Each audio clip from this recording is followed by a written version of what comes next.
আসসালামু আলাইকুম। সবাইকে আমন্ত্রণ জানাচ্ছি ভুনা হাঁসের মাংসের রেসিপি দেখার জন্য। ১ম থেকে শেষ পর্যন্ত আমার সাথে থাকুন। আশা করি আজকের রেসিপিটি আপনাদের কাছে অনেক ভালো লাগবে। হাঁসের পেট কেটে নাড়ি-ভুড়ি বের করে গোটা অবস্থায় পুড়িয়ে নিয়েছি। কিন্তু পুড়ানোর সময় ভিডিও করতে ভুলে গিয়েছিলাম। তাই কাটার পরে মনে হলো যে অনেকেই পুড়াতে পারে না কিভাবে পুড়াতে হয়। তাই কাটা একটা অংশ নিয়ে আমি পুড়িয়ে দেখাচ্ছি যে এভাবে পুড়াতে হয়। পুড়ানোর পর ছোট, ছোট লোমগুলো বেছে খুব ভালো করে ধুয়ে নিয়েছি।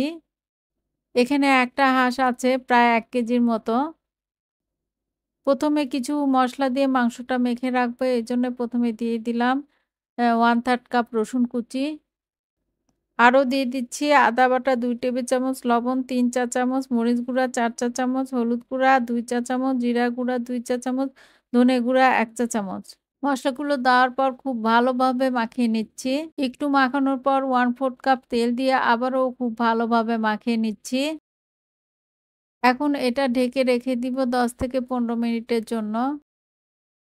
চুলায় একটা হাঁড়ি গরম করে এর মধ্যে দিয়ে দিচ্ছি 1/2 কাপ তেল। তেলটা একটু গরম হয়ে আসলে এর মধ্যে দিয়ে দিব ১ কাপ পেঁয়াজ কুচি, তেজপাতা ৬ টা ছোট, বড় এলাচ ১ টা, সাদা এলাচ ৪ টা, দারুচিনি ৪ টুকরা, লবঙ্গ ৪ টা, গোলমরিচ ৬ টা।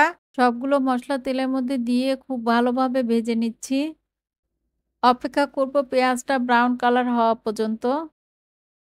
পেঁয়াজটা যখন হালকা ব্রাউন কালার হয়ে এসেছে তখন এর মধ্যে দিয়ে দিচ্ছি মসলা দিয়ে মাখিয়ে রাখা হাঁসের মাংসগুলো। খুব ভালোভাবে নেড়েচেড়ে মাংসগুলো সিদ্ধর জন্য দিয়ে দিচ্ছি ১ কাপ গরম পানি।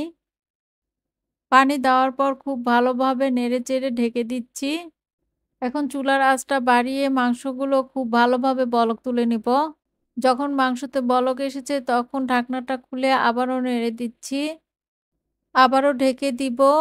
চুলার আঁচটা মাঝারি করে অপেক্ষা করব মাংসগুলো সিদ্ধ হওয়া পর্যন্ত।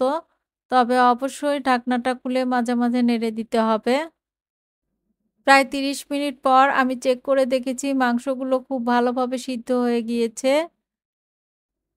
এখন নেড়েচেড়ে মাংসটা কষিয়ে নিচ্ছি।